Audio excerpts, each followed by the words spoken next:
இப்போ பண்டித் மகாராஜன் எப்படி நினைக்கிறார் அப்படின்னா, எந்த ஒரு காலகட்டத்திலும் நான் பகவானை நோக்கிய சிந்தனையில் ஈடுபட மாட்டேன் என்று இருக்கும் பொழுது, இவ்வாறாக இந்த சாபத்தின் மூலியமாக ஒரு மரணம் அப்படின்னு சொல்லக்கூடிய அந்த விஷயத்தை ஏற்படுத்தி, அதன் மூலியமாக எனக்கு பகவான் இப்படியாப்பட்ட பகவானுடைய பரமபதத்தை அடைவதற்கான வழியை ஏற்பட்டு என்னை காப்பாற்றுவதற்காக வேண்டியே பகவான் பயத்தின் வடிவில் என் முன் தோன்றியுள்ளார். ஸோ பொதுவாகவே நீங்க இந்த கோவிட்-19 முன்னாடி நிறைய பேர் வந்துட்டு இந்த ஆன்மீகத்தில் கொஞ்சம் கூட இன்ட்ரெஸ்டே இல்லாதவங்க கூட கண்ணுக்கு முன்பாக பல பேர் இறந்து கொண்டிருப்பதை பார்க்கும் பொழுது நமக்கு மீறிய ஏதோ ஒரு சக்தி இருக்குன்னு சொல்லிட்டு எல்லாரும் கொஞ்சம் ஓரளவுக்கு அப்படி ஆன்மீகத்தினுடைய பக்கம் திரும்பினார். இப்போ நம்ம ரெண்டு விஷயம் நேரடியாக புரிஞ்சுக்கலாம். ஒன்று,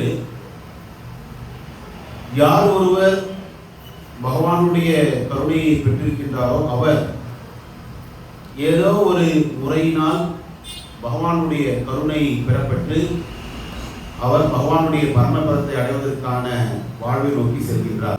மரணம் அப்படின்னு சொல்லக்கூடியது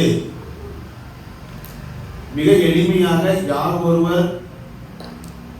ஒருவருக்கு மரணம் இருக்கின்றது என்பதை தன்னுடைய வாழ்வினில் உணர்கின்றாரோ அவர்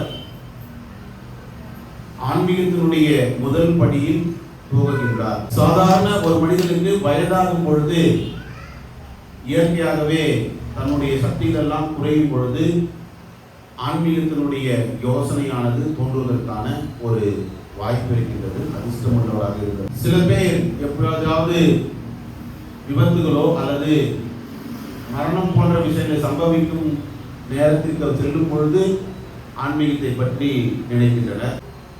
ஸோ மரணம் அப்படின்றதை ஒருவர் உணரும் பொழுது இயற்கையாகவே ஆன்மீகத்திற்குள் நுழைகின்றார். யார் ஒருவர் நாம் எப்பொழுதுமே இறப்பதே இல்லை என்று நினைக்கின்றாரோ அவர்களால் ஆன்மீகத்தில் முழுவதுமாக அல்லது துவங்கக்கூட முடியாத நிலையானது இருக்கின்றது.